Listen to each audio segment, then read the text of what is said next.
Hello friends, welcome to my YouTube channel. आज हम CTET paper one का पर्यावरण अध्ययन का टॉपिक डिस्कस करेंगे। वर्ष 2011 में पूछे गए प्रश्नों को आज हल करेंगे। तो फ्रेंड्स देखिए, क्वेश्चन नंबर 61 है, दत्त कार्य के संबंध में निम्न में से कौन सा कथन सही है। देखिए फ्रेंड्स, दत्त कार्य होता है होमवर्क। होमवर्क के संबंध में हमें बताना है कि कौन सा कथन सही है। पहला ऑप्शन है, दत्त कार्य अभिभावकों, भाइयों या बहनों द्वारा अपनी क्षमता के अनुसार किया जा सकता है।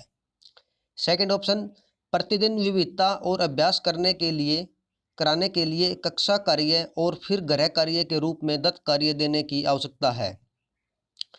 थर्ड ऑप्शन है, दत्त कार्य आकलन का एकमात्र तरीका है।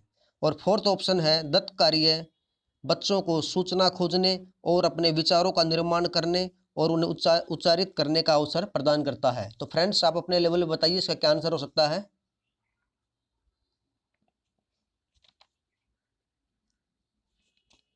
देखिए फ्रेंड्स,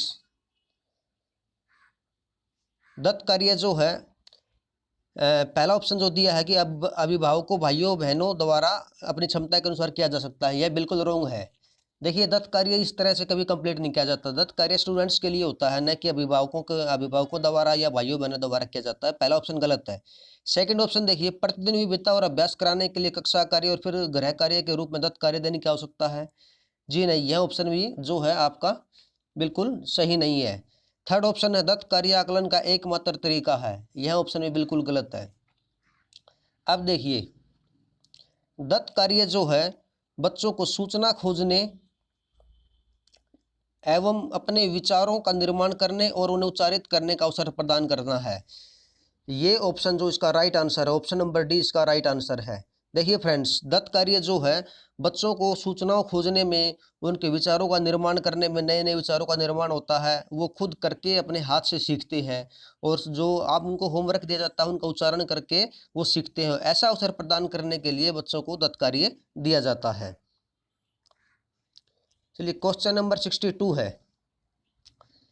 पर्यावरण अध्ययन की कक्षा में सरल प्रयोग और निर्देशन दिए जा सकते हैं।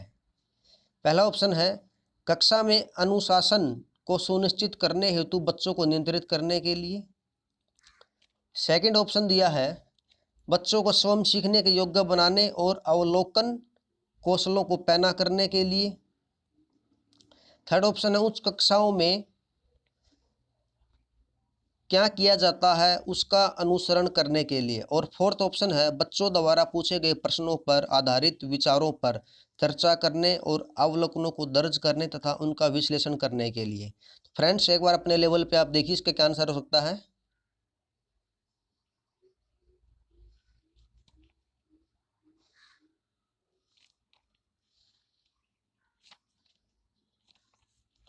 देखिए फ्रेंड्स, यहाँ पहला ऑप्शन में बताया है कि कक्षा में अनुशासन को सुनिश्चित करने के लिए, बच्चों को नियंत्रित करने के लिए, ये बिल्कुल गलत है। पर्यावरण अध्ययन की कक्षा में जो सरल प्रयोग हम यूज करते हैं, उनका प्रयोग करते हैं, वो कक्षा में अनुशासन सुनिश्चित करने के लिए बिल्कुल नहीं होता है। तो पहला ऑप्शन तो है बिल्कुल रॉन्ग हो गया। सेकंड ऑप्शन जो है, बच्चों को स्वयं सीखने के योग्य बनाने और अवलोकन कौशलों को पैना करने के लिए। देखिए, ये ऑप्शन जो है एकदम सही लग रहा है। बच्चों को स्वयं सीखने योग्य बनाने और अवलोकन कौशलों को तीक्ष्ण करने के लिए, मतलब तेज बनाने के लिए पर्यावरण अध्ययन की कक्षा में सरल प्रयोग और निर्देशन दिए जा सकते हैं।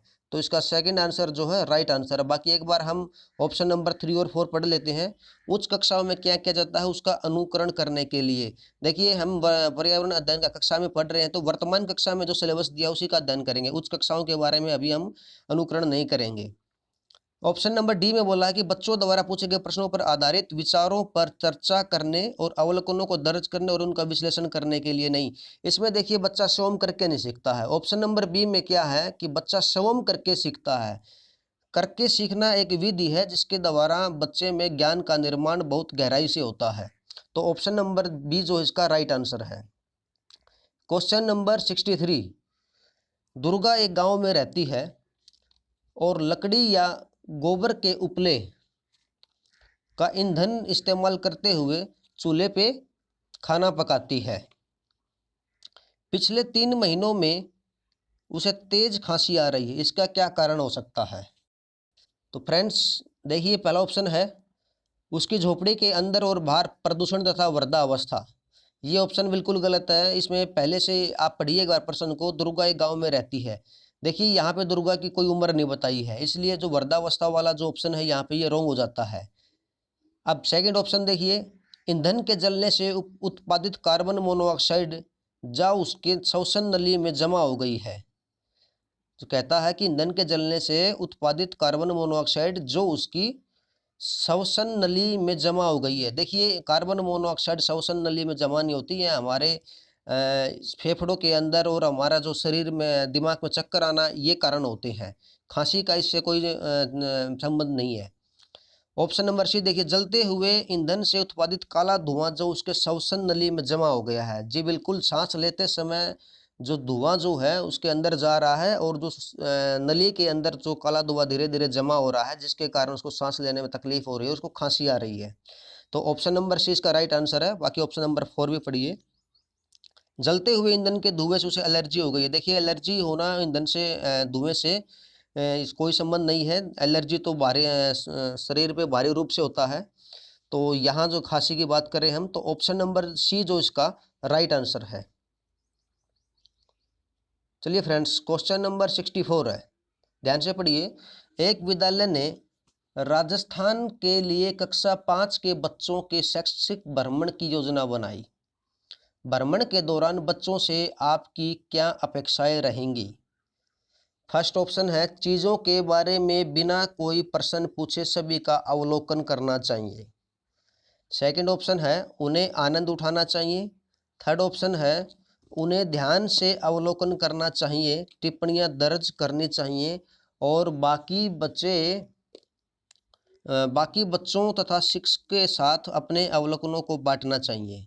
फोर्थ ऑप्शन है यदि उनके कोई प्रश्न हो तो उसे दर्ज कर लेना चाहिए और घर पहुंचने के बाद अभिभावकों से पूछना चाहिए।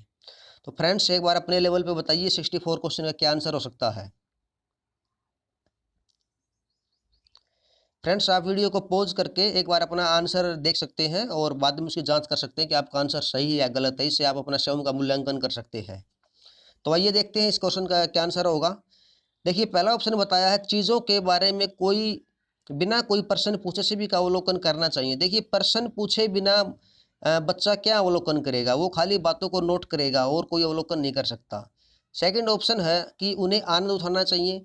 देखिए वो शैक्षिक भ्रमण पर गए हैं तो आनंद उठाना एक अलग बात है। आनंद उठाने के लिए शैक्षिक भ्रमण जाने की कोई आवश्यकता नहीं है। शैक्षिक भ्रमण जो है बच्चों के विकास के लिए बनाया जाता है। योजना जो बनाई जाती है विकास के लिए बनाई जाती है। थर्ड ऑप्शन है उन्हें ध्यान से अवलोकन करना चाहिए, टिप्पणियां दर्ज करनी चाहिए और बाकी बच्चों तथा शिक्षक के साथ अपने अवलोकनों को बांटना चाहिए। जी हाँ फ्रेंड्स, आप एक बार इस ऑप्शन को टिक कर लीजिएगा। बाकी ऑप्शन नंबर 4 भी एक बार पढ़ रहे हैं हम। यदि उनके कोई प्रश्न हो तो उसे दर्ज कर लेना चाहिए और घर पहुंचने के बाद अभिभावकों से पूछना चाहिए। जी नहीं, देखिए फ्रेंड्स वहाँ ये जब शैक्षणिक भ्रमण पर गए हैं तो वहीं पे वो अपना अवलोकन करेंगे। जितना भी वो देख रहे हैं उनको ऑब्जर्वेशन करेंगे और अपने जो कमेंट्स हैं उनको नोट कर लेंगे और अपने शिक्षक के साथ में और अपने सहपाठियों के साथ में उनको डिस्कस करेंगे। तो राइट आंसर जो ऑप्शन नंबर सी इसका राइट आंसर है। चलिए फ्रेंड्स, क्वेश्चन नंबर 65। रानी अपने घर का कूड़ा नीचे दर्शाए तरीके से 2 ढेरियों में अलग करती है। देखिए यहाँ पे 2 आपको ये कूड़ेदान दिखाई दिया है, जिसमें पहला में है केले का छिलका, सब्जियों के छिलके और सूखी पत्तियाँ। और दूसरा जो कूड़ेदान का डिब्बा है उसमें है जैम की बोतल, सॉस की बोतल, उपयोग में लाई गई टूथपेस्ट ट्यूब और प्लास्टिक के खिलौने। तो इसमें बताया है कि रीना ने 2 ढेरियों में कूड़ा निम्न आधार पर अलग किया है। देखिए यहाँ पे ये 2 कूड़ेदान कहिए या ढेरिया कहिए, इनमें रानी है या रीना है जो भी है, इसने यहाँ पे अलग अलग कूड़े को इकट्ठा किया है। पहला ऑप्शन बोला है कि दुर्गंध है और दुर्गंध रहित है। अब आप देखिए कि केले का छिलका, सब्जियों के छिलके और सूखी पत्तियाँ, उनमें दुर्गंध तो आती है, जब वो सड़ेंगे तो दुर्गंध आएगी। दूसरा ऑप्शन है, दूसरा पॉइंट बोलता है कि दुर्गंध रहित है। अब जैम की बोतल, सॉस की बोतल से भी दुर्गंध आती है, तो पहला ऑप्शन रॉन्ग हो गया आपका बिल्कुल। सेकंड ऑप्शन देखिए, अपघटित होने वाले और अपघटित नहीं होने वाले। जी बिल्कुल, केले के छिलके जो और सूखे सब्जियों के छिलके, सूखी पत्तियाँ ये ज़मीन में पड़े रहते हैं, मिट्टी में दब जाते हैं तो ये अपघटित हो जाते हैं। ये मतलब खाद में परिवर्तित हो जाते हैं। और जबकि ये जैम की बोतल है, ये प्लास्टिक की होगी या काँच की होगी, सॉस की बोतल है, उपयोग में लाई गई टूथपेस्ट, ये प्लास्टिक और काँच है, ये बहुत सैकड़ों वर्षों तक, हज़ारों वर्षों तक ये मिट्टी में पड़े रहते हैं और ये मतलब खाद में परिवर्तित नहीं होते हैं, यानी ये अपघटित नहीं होते हैं। तो ऑप्शन नंबर बी इसका राइट आंसर है। एक बार ऑप्शन नंबर सी भी पढ़िए। पुनः चक्रण किया जा सकता है, पुनः चक्रण नहीं किया जा सकता। अब देखिए केले के छिलकों का क्या पुनः चक्रण करेंगे? क्या दोबारा केले के छिलका बनाया केला बनाया जा सकता है, छिलका बनाया जा सकता है? नहीं।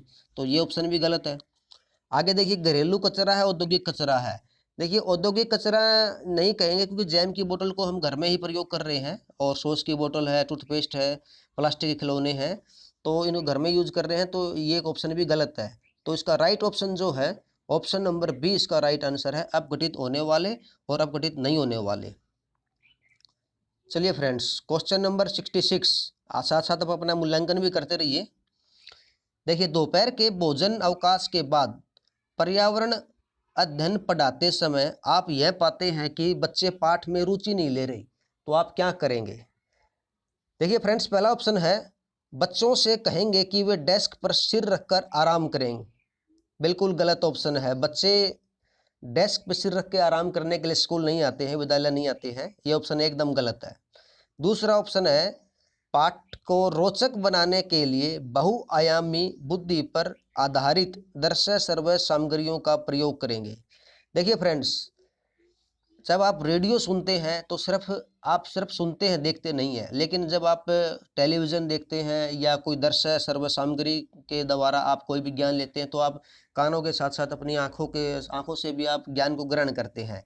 मतलब जितने ज़्यादा इंद्रियों से आप ज्ञान को ग्रहण करोगे, वो ज्ञान उतना ही स्थायी होगा। तो इसलिए जब आपकी कक्षा में बच्चे रुचि नहीं ले रहे हैं, तो आप दृश्य श्रव्य सामग्री का प्रयोग करेंगे, तो वो ज़्यादा इंद्रियों के माध्यम से ज्ञान प्राप्त करेंगे, जिससे वो आपकी कक्षा में रुचि लेंगे। तो ऑप्शन नंबर बी राइट है। बाकी ऑप्शन नंबर सी और डी भी पढ़ेंगे, प्रकरण को तुरंत बदल देंगे। ये कोई समाधान नहीं है कि हम पर्यावरण पढ़ा रहे हैं, बच्चे अगर रुचि नहीं ले रहे, तो हम वहाँ पे गणित पढ़ाने लग जाएँ या विज्ञान पढ़ाने लग जाएँ, ये बिल्कुल सही नहीं है। बच्चों को बाहर मैदान में खेलने के लिए ले जाएँगे। देखिए खेलने का समय भी अलग होता है और पढ़ने का समय भी अलग होता है। तो ये ऑप्शन भी बिल्कुल गलत ऑप्शन है। तो क्वेश्चन नंबर 66 का ऑप्शन नंबर जो बी है, वो एकदम राइट आंसर है। चलिए क्वेश्चन नंबर 67 पर्यावरण अध्ययन के शिक्षक के रूप में आप बच्चों को चिड़ियाघर ले जाने की योजना बनाते हैं। आप बच्चों को निम्नलिखित में से कौन-सी गतिविधि करने की अनुमति नहीं देंगे? ध्यान दीजिए, अनुमति नहीं देंगे।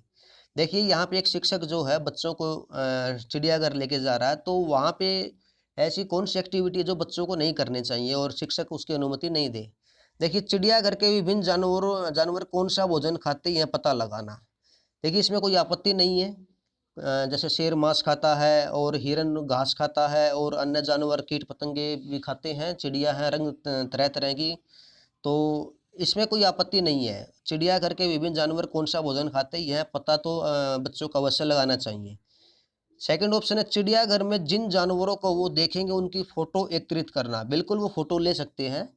शिक्षक की अनुमति के अनुसार वो फ़ोटो ले सकते हैं और फ़ोटो को आप अपने एक एल्बम बना सकते हैं, जिससे कि वो बाद में भी अपने कक्षा में या अपने घर में भी उससे ज्ञान प्राप्त करते रहें और वास्तविक जीवन में जब उनको देखें तो उनसे तुलना भी करते रहें कि ये हमने पहले चिड़ियाघर में देखा हुआ है इनको।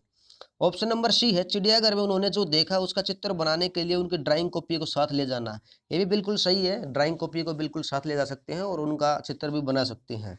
ऑप्शन नंबर डी है चिड़ियाघर के जानवरों के लिए बहुत सारी खाने की सामग्री ले जाना। ये गलत है। ये ऑप्शन बिल्कुल ही गलत है क्योंकि हम जानवरों के लिए खाने की चीज़ें लेके जाएँगे तो हो सकता है कि जानवर ही हमें कोई नुकसान ना पहुँचा दें। तो ऑप्शन नंबर डी इसका राइट आंसर है। बच्चों को ये अनुमति कभी नहीं देनी चाहिए कि वो जानवरों के लिए कुछ खाने की सामग्री को लेके जाएँ।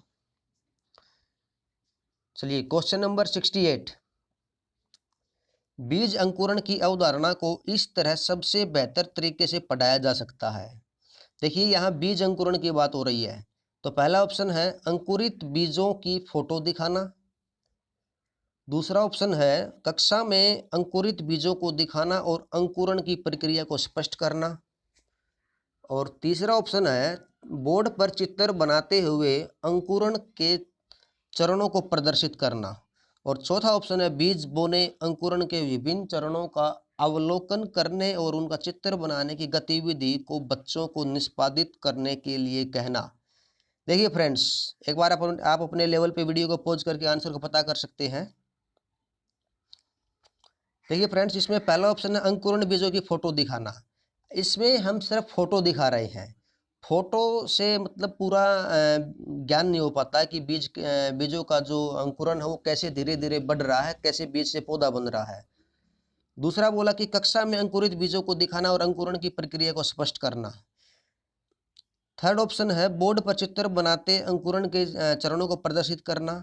और फोर्थ ऑप्शन है बीज बोने अंकुरण के विभिन्न चरणों का अवलोकन करना। देखिए सबसे मजबूत आंसर जो है ऑप्शन नंबर डी है। इसने ये बोला कि बीज को बोने और अंकुरण के विभिन्न चरणों का अवलोकन करना। देखिए जैसे आज हमने बीज बोया और वो धीरे धीरे उसमें अंकुर निकल रहा है। एक दिन के बाद अंकुर इतना है, दूसरे दिन फिर इतनी लंबाई बढ़ गई अंकुर की, फिर वो धीरे धीरे जमीन से बाहर निकल रहा है। तो इस तरह अगर हम विभिन्न चरणों का अवलोकन करेंगे और उनका चित्र बनाने की गतिविधि करने के लिए बच्चों को कहेंगे कि आप इसका चित्र भी बनाएं और आप अवलोकन करें कि बीज जो धीरे धीरे कैसे बढ़ रहा है। तो ऑप्शन नंबर डी जो है इसका राइट आंसर है। देखिए क्वेश्चन नंबर 69। मीरा और दिव्या छोटी लड़कियां हैं। मीरा समोसे, कटलेट और डबल रोटी खाना पसंद करती है, जबकि दिव्या ऐसा भोजन पसंद करती है जिसमें लौह तत्व की कमी है। मीरा और दिव्या को निम्नलिखित बीमारियों में से क्रमशः कौन सी बीमारी होगी? पहला ऑप्शन है स्कर्वी और एनीमिया। सेकंड ऑप्शन है एनीमिया और रतौंधी। थर्ड ऑप्शन है मोटापा और एनीमिया। और फोर्थ ऑप्शन है मोटापा और स्कर्वी। तो फ्रेंड्स बहुत ही आसान क्वेश्चन है, एनसीईआरटी से क्वेश्चन लिया गया है। बस आपको यहाँ ये लड़कियों के नाम दिए गए हैं। तो सीटेट में क्या होता है कि क्वेश्चन को थोड़ा बड़ा बना दिया जाता है और देखने में आपको लगता है कि क्वेश्चन बड़ा समझ नहीं आ रहा है, ऐसा कुछ नहीं है। प्योर एनसीईआरटी बेस्ड क्वेश्चन है। तो देखिए आप इसमें जो है मीरा जो है समोसे खाती है, कटलेट, डबल रोटी, ये सब क्या है, ये फास्ट फूड है, चिकनाई वाली चीज़ें हैं ये सब। और चिकनाई वाली चीज़ें खाने से शरीर में फैट बनता है, मोटा हो जाता है आदमी। तो मीरा को जो समस्या होगी, जो बीमारी होगी, वो मोटापे की बीमारी हो जाएगी। जबकि दिव्या जो है उसके अंदर लौह तत्व की कमी होती है। लौह तत्व यानी रक्त की जो कमी होती है वो लौह तत्व की कमी के कारण होती है। और रक्त की कमी होने से एनीमिया रोग हो जाता है।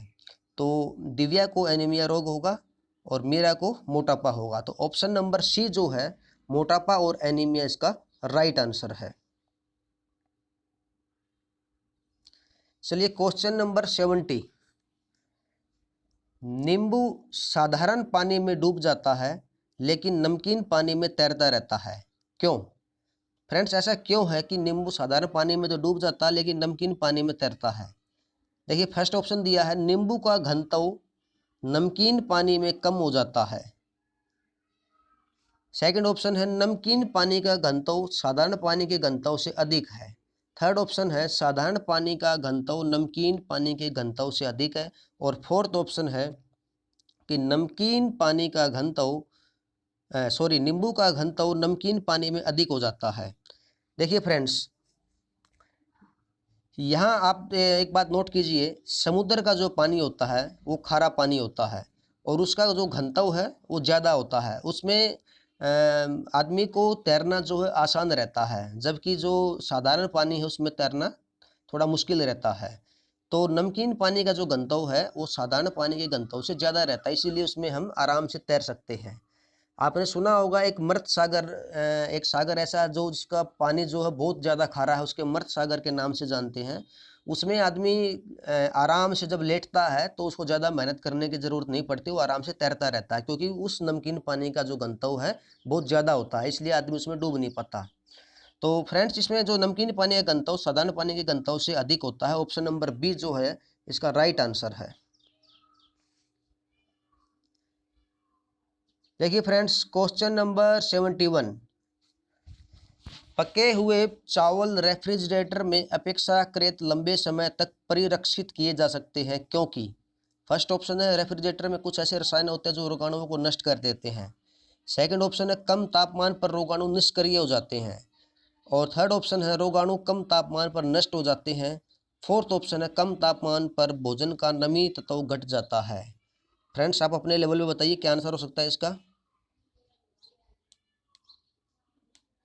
देखिए फ्रेंड्स, रेफ्रिजरेटर में कोई ऐसा रसायन नहीं होता जो रोगाणुओं को नष्ट कर दे, वहाँ सिर्फ उसे ठंडक मिलती है।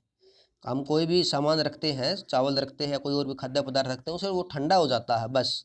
जबकि रेफ्रिजरेटर में कोई ऐसा रसायन नहीं होता जो रोगाणुओं को नष्ट कर देता है। तो ऑप्शन नंबर जो ए है इसका रॉन्ग हो गया। अब ऑप्शन नंबर बी, कम तापमान पर रोगाणु निष्क्रिय हो जाते हैं। बिल्कुल जी हाँ, जब तापमान किसी खाद्य पदार्थ का कम होता है तो रोगाणु जो हैं वो निष्क्रिय हो जाते हैं, उनके अंदर कोई सक्रियता नहीं रहती है। तो ऑप्शन नंबर बी इसका राइट है। ऑप्शन नंबर सी पढ़िए, रोगाणु कम तापमान पर नष्ट हो जाते हैं। नष्ट नहीं होते हैं वो मेरे भाई, वो निष्क्रिय ही होते हैं, नष्ट नहीं होते हैं। अब चलिए ऑप्शन नंबर डी, कम तापमान पर भोजन का नमी तत्व घट जाता है, ऐसा नहीं है। तो इसका सही आंसर जो है ऑप्शन नंबर बी इसका राइट आंसर है। चलिए friends next question, question number 72 है, रक्त की जांच द्वारा किसकी उपस्थिति से की पहचान होती है। फर्स्ट ऑप्शन है लाल रक्त कोशिकाओं में मलेरिया परजीवी यानी प्लाज्मोडियम। सेकंड ऑप्शन रक्त में क्षतिग्रस्त यकृत कोशिकाएं। थर्ड ऑप्शन है रक्त में मच्छर के लार्वे। और फोर्थ ऑप्शन है लाल रक्त कोशिकाओं में मच्छर के अंडे। तो फ्रेंड्स आप अपने लेवल पे बताइए इसका क्या आंसर हो सकता है। देखिए फ्रेंड्स, रक्त में किसकी उपस्थिति के द्वारा हम यह पहचान सकते हैं कि मलेरिया जो है रक्त में पहुंच चुका है। देखिए फ्रेंड्स, लाल रक्त कोशिकाओं में मलेरिया के जो परजीवी है जब वह प्रेजेंट होते हैं लाल रक्त कोशिकाओं में, लाल रक्त कोशिका जिन्हें हम आरबीसी कहते हैं, रेड ब्लड सेल कहते हैं, इनमें अगर मलेरिया का प्लाज्मोडियम है उपस्थित है तो हम यह निष्कर्ष निकालते हैं कि मलेरिया की बीमारी हो गई है, मलेरिया हो गया है। जबकि रक्त में क्षतिग्रस्त यकृत कोशिकाएं, ये ऑप्शन भी गलत है। और मच्छर के अंडे लार्वे, ये तो बिल्कुल ही गलत है। तो ये तीनों ऑप्शन जो हैं इसके गलत है। इसका फर्स्ट ऑप्शन जो है बिल्कुल राइट आंसर है। चलिए क्वेश्चन नंबर 73 देखिए, पर्यावरण अध्ययन की कक्षा में अवधारणाओं को स्पष्ट करने के लिए कविताओं और कहानी कथन का प्रयोग करना। फर्स्ट ऑप्शन है उचित दिशा में बच्चों की ऊर्जा को संकेंद्रित करना। सेकंड ऑप्शन पाठ को आनंददायक और रोचक बनाने में मदद करना। थर्ड ऑप्शन है स्थानीय एवं विश्व स्तर पर संसार की प्रकृति को खोजने और कल्पना करने की योग्यता का विश्वास करने में मदद करता है। और फोर्थ ऑप्शन है बच्चों में विद्यमान भाषिक एवं सांस्कृतिक विविधता को ध्यान में रखता है। तो फ्रेंड्स आप अपने लेवल पे बताइए इसका क्या आंसर हो सकता है। देखिए फ्रेंड्स, पर्यावरण अध्ययन की कक्षा में हमें अवधारणाओं को स्पष्ट करना है, वो भी कविताओं और कहानी के प्रयोग के द्वारा। तो देखिए फ्रेंड्स, फर्स्ट ऑप्शन बोलता है कि उचित दिशा में बच्चों की ऊर्जा को संकेंद्रित करता है। ये ऑप्शन बिल्कुल गलत है, ऑप्शन फर्स्ट ऑप्शन गलत है। पाठ को आनंददायक और रोचक बनाने में मदद करता है, ये ऑप्शन भी गलत है, क्योंकि कहानियों और कविताओं का उद्देश्य जो है पाठ को आनंददायक और रोचक बनाना ही नहीं बल्कि उनको ज्ञान देना भी है। थर्ड ऑप्शन है स्थानीय एवं विश्व स्तर पर संसार की प्रकृति को खोजने और कल्पना करने की योग्यता का विश्वास करने में मदद करता है। बिल्कुल, देखिए हमारे आसपास का और वर्ल्ड लेवल पे जो भी हमारे वर्ल्ड की जो प्रकृति है उसके बारे में जानकारी प्राप्त करना और कल्पना करने में योग्यता को जो विकास करना है, वही कहानी और कविताओं का कथन का प्रयोग करना है। ऑप्शन नंबर सी इसका राइट आंसर है। जबकि आप देखिए फोर्थ ऑप्शन में बच्चों में विद्यमान भाषिक एवं सांस्कृतिक विविधता को ध्यान में रखता है। देखिए ऑप्शन नंबर डी जो है ऑप्शन नंबर सी में ही निहित है, इसलिए आप ऑप्शन नंबर सी को राइट आंसर मानेंगे। चलिए फ्रेंड्स, क्वेश्चन नंबर 74, किसके नेतृत्व में चिपको आंदोलन को बल मिला। इंपॉर्टेंट क्वेश्चन है फ्रेंड्स। यह क्वेश्चन दिसंबर 2018 में केवीएस का जो एग्ज़ाम हुआ था उसमें भी आया था। तो चिपको आंदोलन का टॉपिक जो इम्पोर्टेंट टॉपिक है, आप इसको अच्छे से पढ़ लीजिएगा। तो पहला ऑप्शन है Sundarlal Bahuguna, second Amrita Devi Bishnoi, third option Medha Patkar और फोर्थ ऑप्शन है AK बनर्जी। तो आप अपने लेवल बताइए फ्रेंड्स। देखिए फ्रेंड्स, इसका राइट आंसर जो है option number first Sundarlal Bahuguna. इनके नेतृत्व में ही चिपको आंदोलन को बल मिला था। फ्रेंड्स, ये चिपको आंदोलन जो है उत्तराखंड में उत्तराखंड राज्य में शुरू हुआ था। और इसमें क्या कि जब पेड़ों को काटा जा रहा था तो उसमें स्त्रियां ज़्यादा थी और उन्होंने पेड़ों से लिपट करके चिपक करके पेड़ों को काटने से बचाया था, इसलिए इसको चिपको आंदोलन का नाम दिया गया। और इसका नेतृत्व में जो बल जो मिला सबसे ज़्यादा वो सुंदरलाल बहुगुणा को मिला है। तो इसका राइट आंसर ऑप्शन नंबर ए है। चलिए फ्रेंड्स, क्वेश्चन नंबर 75। विटामिन ऐसे पदार्थ हैं जो हमारी उपापचय दर बढ़ाकर भार में कमी लाते हैं। सेकंड है स्वस्थ रहने के लिए दवाई के रूप में लिए जाते हैं। थर्ड है पेशियों का विकास करके हमें ताकतवर बनाते हैं। और फोर्थ ऑप्शन है हीनता जन्य रोगों से बचाव के लिए थोड़ी मात्रा में आवश्यक है। तो फ्रेंड्स, आप विटामिनों के बारे में तो पहले पढ़ चुके होंगे। विटामिन जो है हमारे शरीर की रोग प्रतिरोधक क्षमता को बढ़ाते हैं, रोगों से लड़ने के लिए हमारे शरीर को ताकत देते हैं। तो फ्रेंड्स, ऑप्शन नंबर ए है वो गलत है, भार में कमी लाते ऐसा बिल्कुल नहीं है। ऑप्शन नंबर बी जो स्वस्थ रहने के लिए दवाई के रूप में लेते, देखिए स्वस्थ रहने के लिए तो हम विटामिन को खाते हैं, ताकि हम विटामिन लेंगे तो हम स्वस्थ रहते हैं, हमारी प्रतिरोधक क्षमता बढ़ती है। लेकिन इनको दवाई के रूप में लेते हैं, ये ऑप्शन गलत है, ऑप्शन नंबर बी गलत हो गया। पेशियों का विकास करने के लिए हम ताकतवर बनाते हैं, देखिए पेशियों का विकास करने के लिए प्रोटीन की आवश्यकता होती है, विटामिन की आवश्यकता नहीं होती है। इसलिए ऑप्शन नंबर डी जो इसका राइट आंसर है कि हीनता जन्य रोगों से बचाव के लिए थोड़ी मात्रा में आवश्यक है, बिल्कुल ऑप्शन नंबर डी जो इसका राइट आंसर है। चलिए फ्रेंड्स, क्वेश्चन नंबर 76।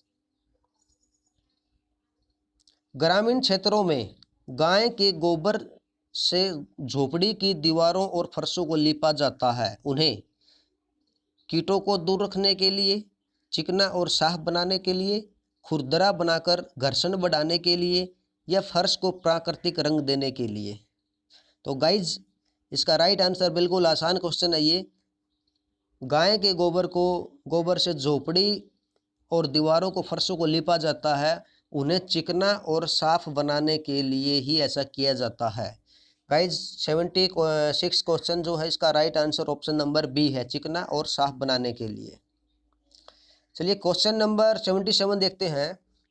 एक किसान दानों को भूसे से अलग करना चाहता है, जिस प्रक्रिया से यह किया जा सकता है वह कहलाती है। फर्स्ट ऑप्शन हस्त चयन, सेकंड थ्रेसिंग, थर्ड निष्पावन, फोर्थ फसल की कटाई। बहुत ही आसान क्वेश्चन है फ्रेंड्स, आप अच्छी तरह से जानते होंगे कि ऐसा कौन सा प्रक्रिया है जो जिससे हम भूसे से दाने को अलग कर लेते हैं। जैसे फसल को काटने के बाद जब हम दानों को निकालते हैं तो ऐसा कौन सा प्रोसेस है। देखिए फ्रेंड्स, ऐसा प्रोसेस जो है थ्रेसिंग है, जो इसका राइट आंसर है।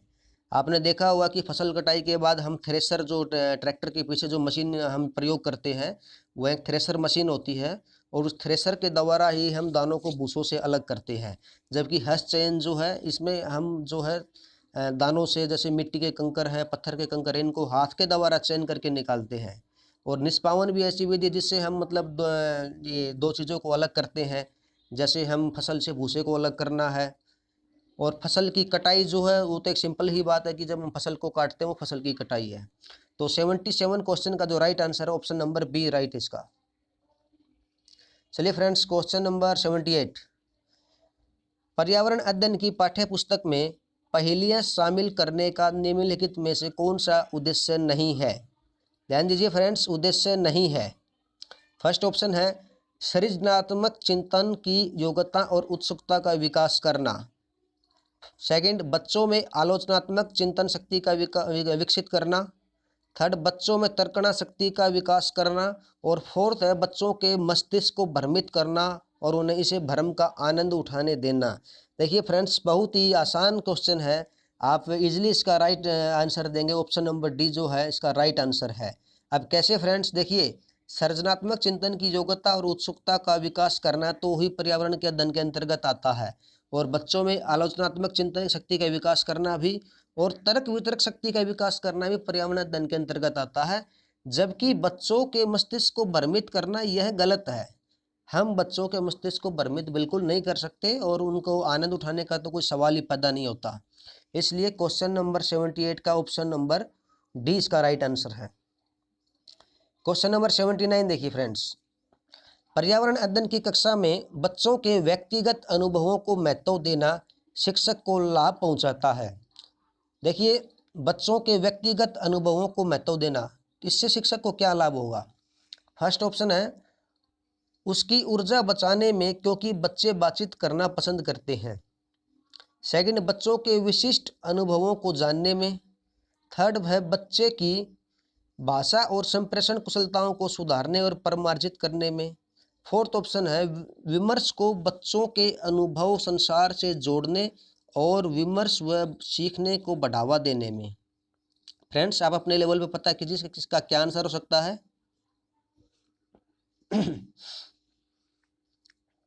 देखिए फ्रेंड्स, शिक्षक को क्या लाभ होगा, क्या उसकी ऊर्जा बचेगी, बच्चे बातचीत पर करना पसंद करते हैं, ये ऑप्शन बिल्कुल गलत है। विद्यालय में शिक्षक अपनी ऊर्जा को बचाने नहीं जाता, बल्कि बच्चों को वो मतलब उनका ज्ञान बढ़ाने के लिए जाता है, ऑप्शन गलत है। बच्चों के विशिष्ट अनुभवों को जानने में, देखिए ये ऑप्शन भी गलत है। और थर्ड ऑप्शन भी गलत है, क्योंकि भाषा और संप्रेषण कुशलताओं को सुधारने के लिए पर्यावरण अध्ययन में इसका बच्चों को अनुभवों को महत्व देने से शिक्षक को कोई लाभ नहीं है। देखिए फ्रेंड्स, ऑप्शन नंबर डी इसका राइट आंसर बच गया। विमर्श को बच्चों के अनुभव संसार से जोड़ने और विमर्श व सीखने को बढ़ावा देने में। देखिए गाइज, यदि हम बच्चों को जो स्कूल में जो ज्ञान दे रहे हैं, यदि हम उसी ज्ञान को बच्चों के बाहरी वातावरण से जोड़ें तो बच्चे को अच्छी तरह से ज्ञान मिलता है, स्थायी ज्ञान मिलता है। तो ऑप्शन नंबर डी जो है इसका एकदम से राइट आंसर है। चलिए फ्रेंड्स, क्वेश्चन नंबर 80 है, बच्चों को विभिन्न प्रकार के ईंधनों से परिचित कराने के लिए शिक्षक, आगे है फर्स्ट ऑप्शन दिया है कि बच्चों एक लघु फिल्म दिखाने के साथ खाना पकाने के लिए इस्तेमाल होने वाले संभावित ईंधनों के प्रकार पर बच्चों के साथ चर्चा कर सकता है। सेकंड ऑप्शन है चार्ट पर ईंधनों के चित्र प्रदर्शित कर सकता है। थर्ड ऑप्शन है बच्चों से विभिन्न प्रकार के ईंधनों की सूची बनाने के लिए कह सकता है। फोर्थ ऑप्शन है कक्षा में कुछ ईंधनों के नमूने दिखा सकता है। तो गाइज, आप अपने लेवल बताइए इसका क्या आंसर हो सकता है।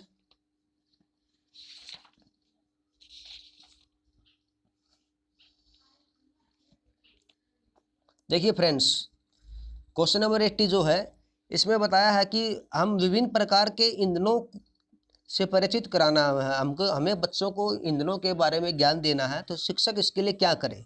फर्स्ट ऑप्शन है कि एक लघु फिल्म दिखाने के साथ साथ खाना पकाने के लिए इस्तेमाल होने वाले संभावित ईंधन, जैसे एलपीजी है या लकड़ियाँ हैं, इस तरह के ईंधन जो है पहले तो उन्हें एक बार हम लघु फिल्म दिखाएं और फिल्म दिखाने के बाद हम खाना पकाने के लिए जो ईंधन इस्तेमाल होते हैं उनके बारे में अगर चर्चा करें तो एक इस तरह से हम उनको परिचित करा सकते हैं। दूसरा है चार्ट पर ईंधनों के चित्र प्रदर्शित कर सकता है। देखिए, ईंधनों के चित्र बनाने से बच्चों को इतना ज्ञान नहीं होगा जितना लघु फिल्म दिखाने से होगा। तो ऑप्शन नंबर ए राइट है, बी गलत है। अब सी पढ़िए, बच्चों से विभिन्न प्रकार के ईंधनों की सूची बनाने के लिए कह सकता है। देखिए, सूची बनाने से कोई ज्ञान नहीं होगा, क्योंकि इससे तो बढ़िया चार्ट और चार्ट से बढ़िया लघु फिल्म है। अब कक्षा में कुछ ईंधनों के नमूने दिखा सकता है, ये भी पॉसिबल नहीं है कि कक्षा में मतलब वो एलपीजी और अन्य ईंधन को दिखा सके। तो इसलिए ऑप्शन नंबर ए जो है इसका राइट आंसर है कि एक लघु फिल्म दिखाने के साथ साथ वह विभिन्न प्रकार के ईंधनों से अवगत कराना चाहता है। तो इसके लिए बच्चों को एक लघु फिल्म दिखाने के साथ साथ खाना पकाने के लिए इस्तेमाल होने वाले संभावित ईंधनों के प्रकारों पर बच्चों के साथ चर्चा करनी चाहिए। चलिए फ्रेंड्स, क्वेश्चन नंबर 81, मानचित्र पढ़ने के लिए आवश्यक कौशल में शामिल है। फर्स्ट ऑप्शन है स्थान, दूरी और दिशाओं की सापेक्ष स्थिति को समझने की योग्यता। सेकंड ऑप्शन है ड्राइंग और पेंटिंग में विलक्षण कुशलता। थर्ड ऑप्शन है ग्लोब पर स्थिति दर्शाने के लिए स्केच और गणनाओं का उपयोग करने की योग्यता। फोर्थ ऑप्शन है अभिव्यक्तात्मक योग्यताओं को बाहर निकालने के लिए विलक्षण संप्रेषण कौशल।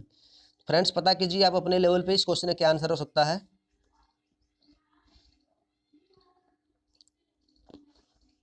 देखिए फ्रेंड्स, इस क्वेश्चन का राइट आंसर जो ऑप्शन नंबर ए है।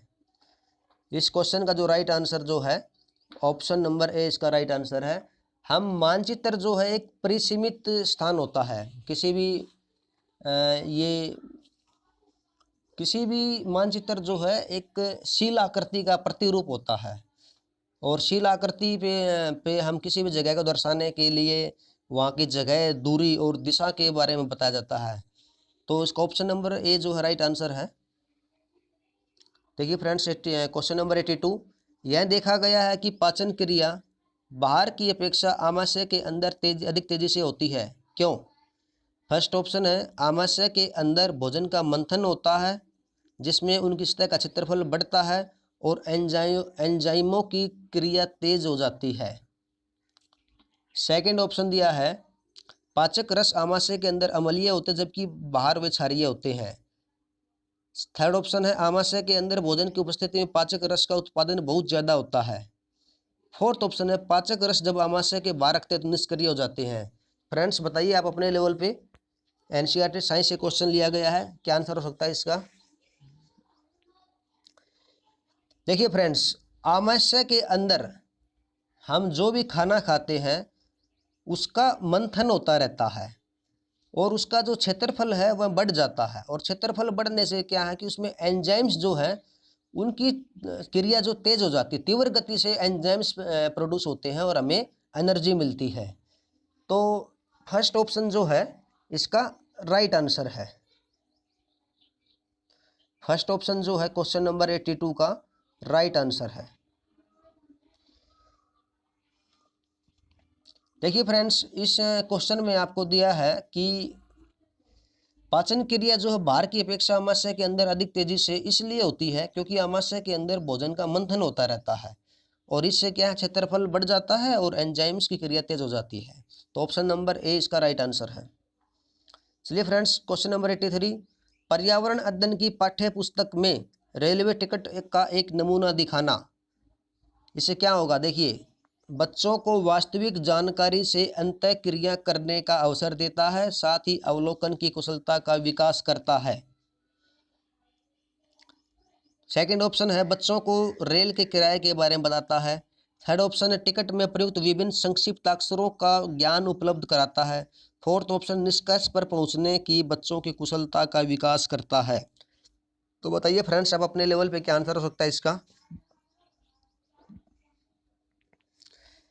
देखिए फ्रेंड्स, बच्चों को वास्तविक जानकारी से अंतःक्रिया करने का अवसर मिलता है। यदि हम कोई रेल का टिकट दिखाते हैं तो उस पर जो जानकारी लिखी रहती है उससे अंतःक्रिया करने का अवसर मिलता है, और साथ ही अवलोकन की कुशलता का विकास भी होता है।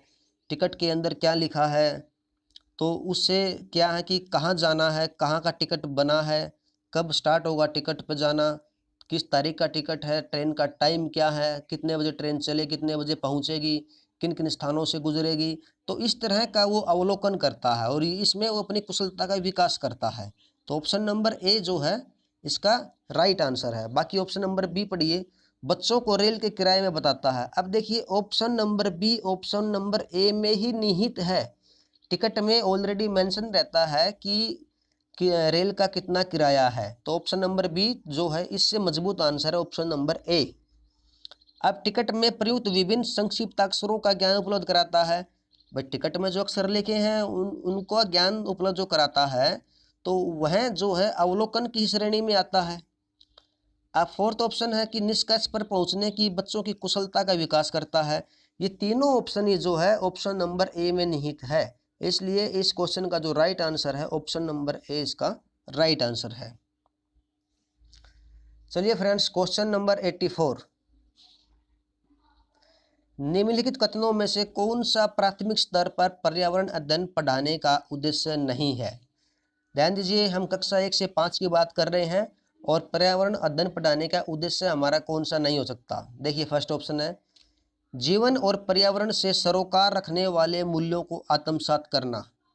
सेकंड ऑप्शन है, प्राकृतिक व सामाजिक वातावरण के बारे में उत्सुकता जगाना।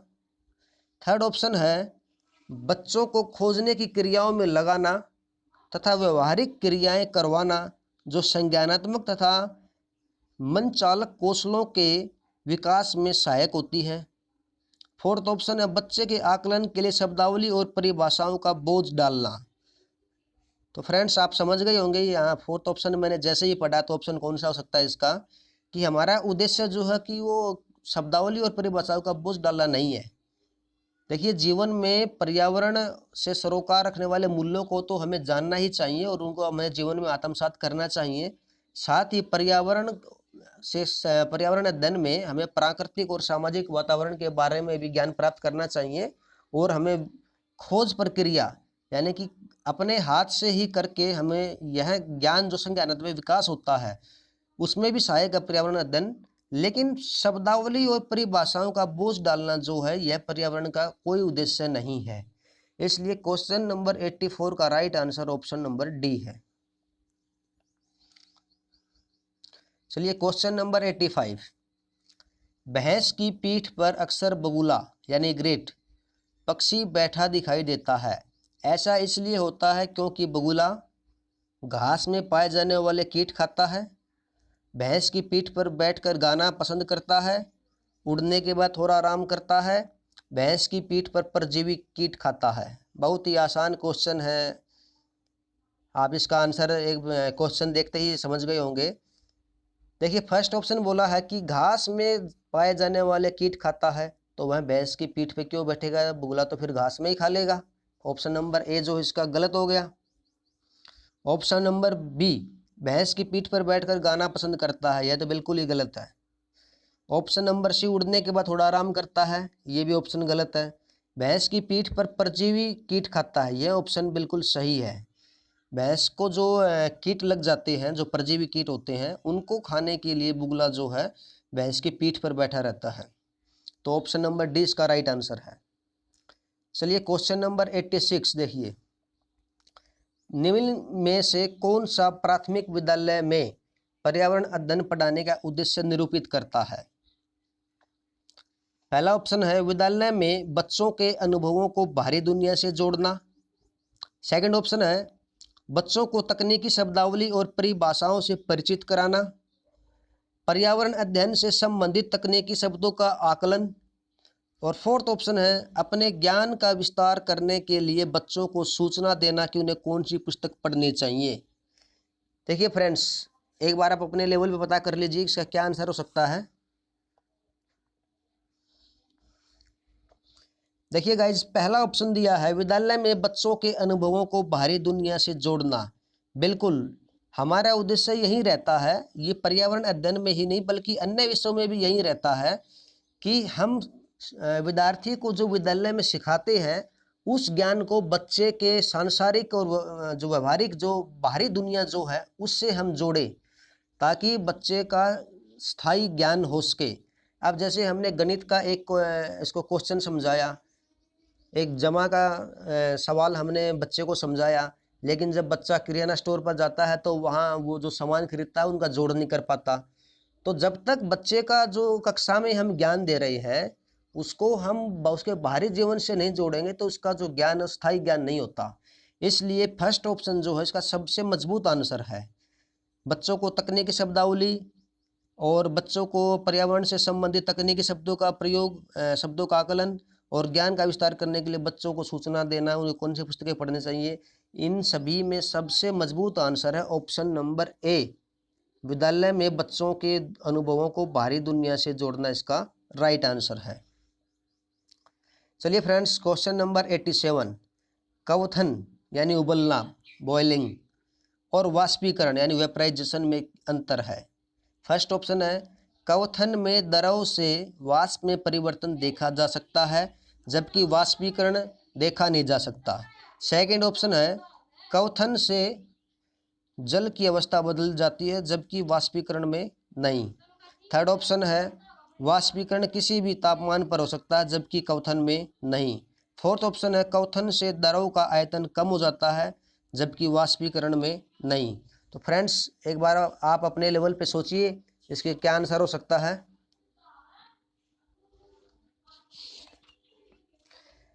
देखिए फ्रेंड्स, क्वथन और वाष्पीकरण, क्वथन मतलब बॉइलिंग यानी उबलना, और वाष्पीकरण मतलब जैसे पानी जो धूप में रखा रहता है और वो धीरे धीरे उड़ के कम हो जाता है, वाष्प बन के कम हो जाता है, वेपराइजेशन जिसे हम बोलते हैं। इन दोनों में यही अंतर है कि वाष्पीकरण जो किसी भी तापमान पर हो सकता है, जबकि क्वथन के साथ ऐसा नहीं है। क्वथन तो जैसे पानी का एग्जांपल ले तो 100 डिग्री पे ही उबलता है, और जबकि धूप में रखा पानी 40, 45, 50 डिग्री पे ही मतलब वाष्प बन के उड़ना शुरू हो जाता है।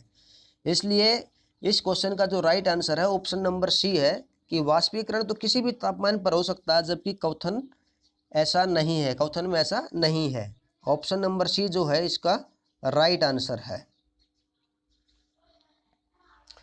चलिए फ्रेंड्स, क्वेश्चन नंबर 88।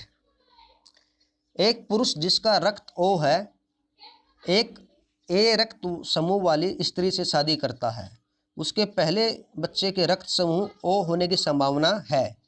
देखिए फ्रेंड्स, पहला ऑप्शन है 75%, सेकंड है 50%, थर्ड ऑप्शन 100% और फोर्थ ऑप्शन 25%। तो आप अब एक बार अपने लेवल पे पता कीजिए इसका क्या आंसर हो सकता है।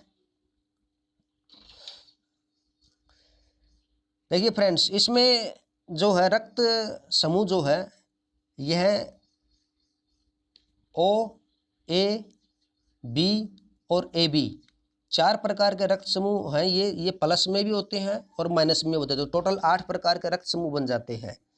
तो यहाँ जो पुरुष का रक्त समूह है O है और स्त्री का रक्त समूह जो है A है, तो उनके पहले बच्चे का रक्त समूह का जो चांसेस जो है वो दोनों को 50-50 चांस होंगे। बच्चे का जो रक्त समूह जो O होने की संभावना है वो 50% होगी, और जो ए रक्त समूह होने की संभावना है वो भी 50% होगी। तो इसलिए ऑप्शन नंबर बी जो है इसका राइट आंसर है। चलिए फ्रेंड्स, क्वेश्चन नंबर 89। टूटता तारा उल्का है। फर्स्ट ऑप्शन एक समान गति से चलने वाला तारा, सेकंड एक चमकता पिंड जो वायुमंडल में एक समान गति से चलता है, थर्ड ऑप्शन एक तारा जिसके एक सिरे पे पूंछ होती है, फोर्थ ऑप्शन उल्काप जो पृथ्वी के वायुमंडल में प्रवेश करते ही आग पकड़ लेता है। फ्रेंड्स, आप अपने लेवल पे एक बार जांचिए इसका क्या आंसर हो सकता है।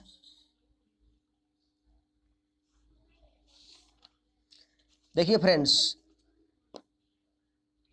टूटता तारा जो है वो एक उल्का होता है। इसमें लिखा भी है कि टूटता तारा उल्का है।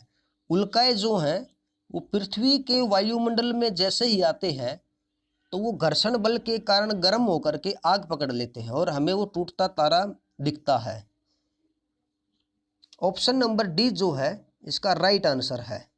टूटता तारा जो है यह एक उल्का ही होता है, और जो जैसे ही पृथ्वी के वायुमंडल में प्रवेश करता है तो घर्षण बल के कारण वह आग पकड़ लेता है और जल उठता है और हमें वह चमकता हुआ दिखाई देता है। चलिए फ्रेंड्स, क्वेश्चन नंबर 90। प्राथमिक स्तर पर आकलन में शामिल होना चाहिए। छोटे बच्चों को उत्तीर्ण तथा अथवा अनुत्तीर्ण की श्रेणी के अंतर्गत आंकने के लिए प्रत्येक सप्ताह गृह कार्य और कक्षा कार्य। सेकंड ऑप्शन है शिक्षक द्वारा सतत और असंरचनात्मक तरीके से किए गए अवलोकनों को बच्चों और अभिभावकों के साथ बांटना। थर्ड ऑप्शन है प्रत्येक सप्ताह औपचारिक परीक्षाएं और खेल तथा उन्हें प्रगति पत्र में दर्ज करना। फोर्थ ऑप्शन है अर्धवार्षिक और वर्ष के अंत में वार्षिक परीक्षाएं। फ्रेंड्स, लास्ट क्वेश्चन है ये, आप अपने लेवल पे बताइए इसका क्या आंसर हो सकता है।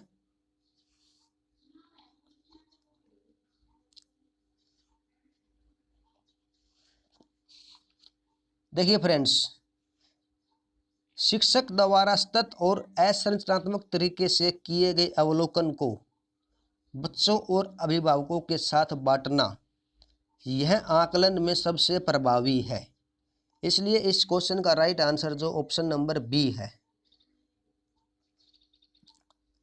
इसको आकलन में शामिल करने से आकलन जो है एकदम प्रभावपूर्ण होगा, जबकि अन्य 3 ऑप्शन में इसने बोला कि उत्तीर्ण और अनुत्तीर्ण की श्रेणी में, और औपचारिक परीक्षाएं, खेल और अर्धवार्षिक और वार्षिक परीक्षाएं, इनमें इतना आकलन में कोई भी प्रभावशील नहीं है जितना शिक्षक द्वारा सतत मतलब लगातार और असंरचनात्मक मतलब बिना किसी बनावट के, बिना किसी पहले से मतलब बता करके, बिना किसी पहले से बता करके जो हम अवलोकन करते हैं बच्चों का और अभिभावकों के साथ बांटते हैं, यह आकलन का सबसे प्रभावपूर्ण तरीका है।